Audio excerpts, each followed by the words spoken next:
my name is Liz and today I'm here to introduce you to Martina Boone. She is the author of the Heirs of Watson Island trilogy, starting with Compulsion. It is published by Simon & Schuster. Oh goodness. And she is here to answer some frequently asked questions. She's here to tell you about the title of her third book in that trilogy. And I'm gonna give away some stuff. Yes, I am. So stay tuned.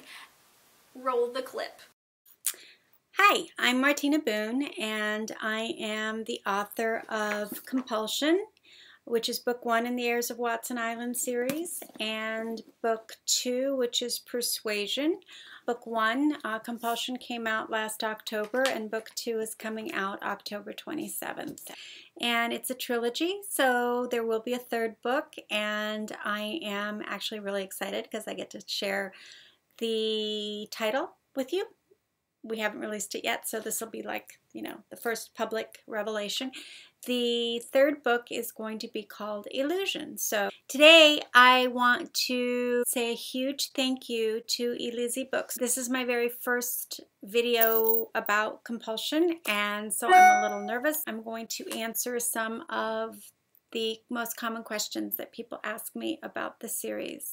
Before I do that, you probably might want to know a little bit about what Compulsion is about so you have a clue what these questions are, right? It's a modern romantic fantasy set on 3 plantations in South Carolina that have been affected by the magic of an ancient Cherokee spirit called a fire carrier.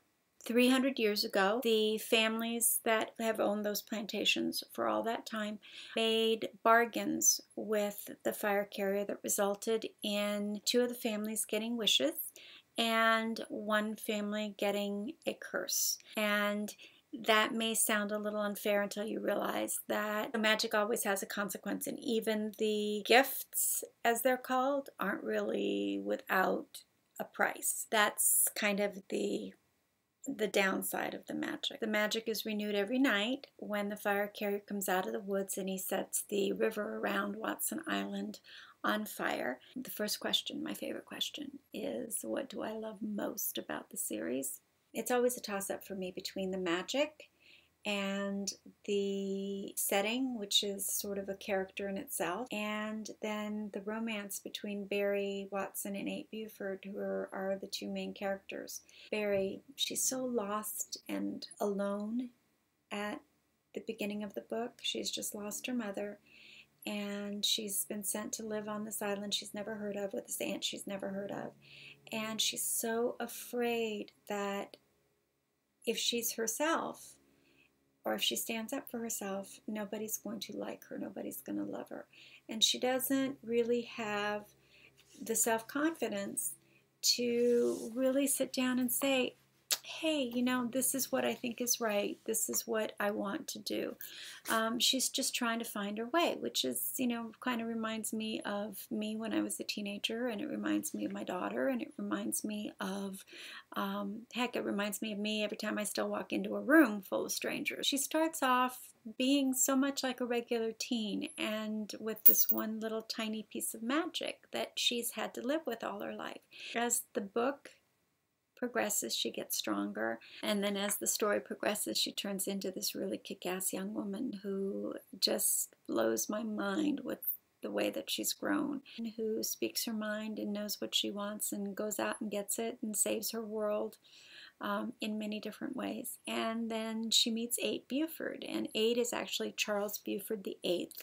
So, by the time you're the 8th, you've run out of juniors and seniors so long ago that 8 has sort of become a number. It's a tradition in the family. His father is 7 and 8 is 8, and he really does feel just like a number. He doesn't feel like an individual, and he feels so confined by Watson Island and the tradition and the expectations and what everybody wants from him and by his gift that he wants nothing more than to get off of Watson Island and go play baseball, and he's got a baseball scholarship and he's out of there until Barry shows up. That's the thing that's amazing between them is, well, there's a little bit of fate. Barry's gift is that she finds lost things, and that's sort of her compulsion. She also has to find them.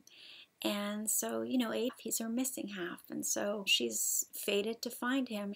And 8's gift is that he knows what people want, and he is compelled to give it to them. And that makes things a little bit complicated. Does Barry like him because he tells her what she wants to hear? Does that give him some insight into, you know, how to make her feel attracted to him?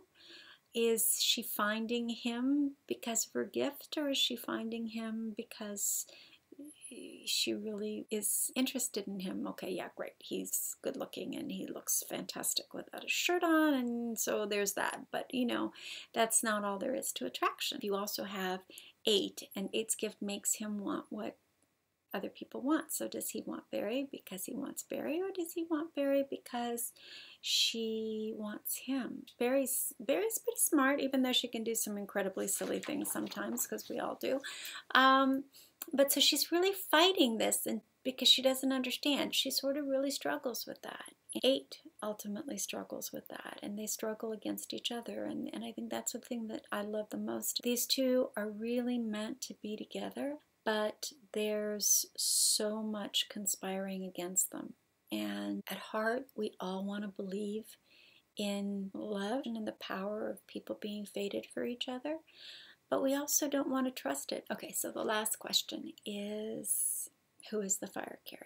I can't really tell you that. That is really at the core of the whole trilogy. What you think you know about the fire carrier and how the gifts happened and what the gifts are. Everything you think you know at the beginning, but yeah, that's just the tip of the iceberg, and there's a whole lot more to it.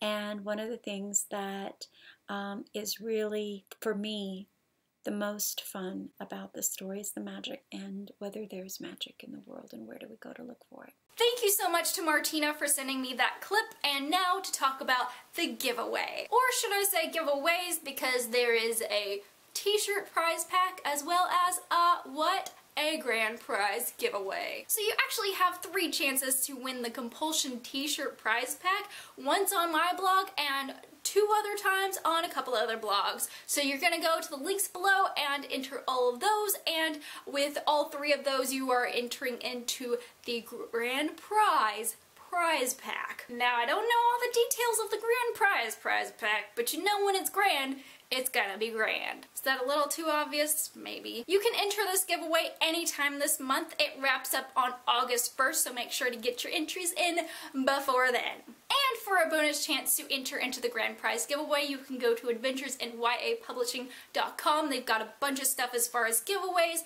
and author information and writing stuff.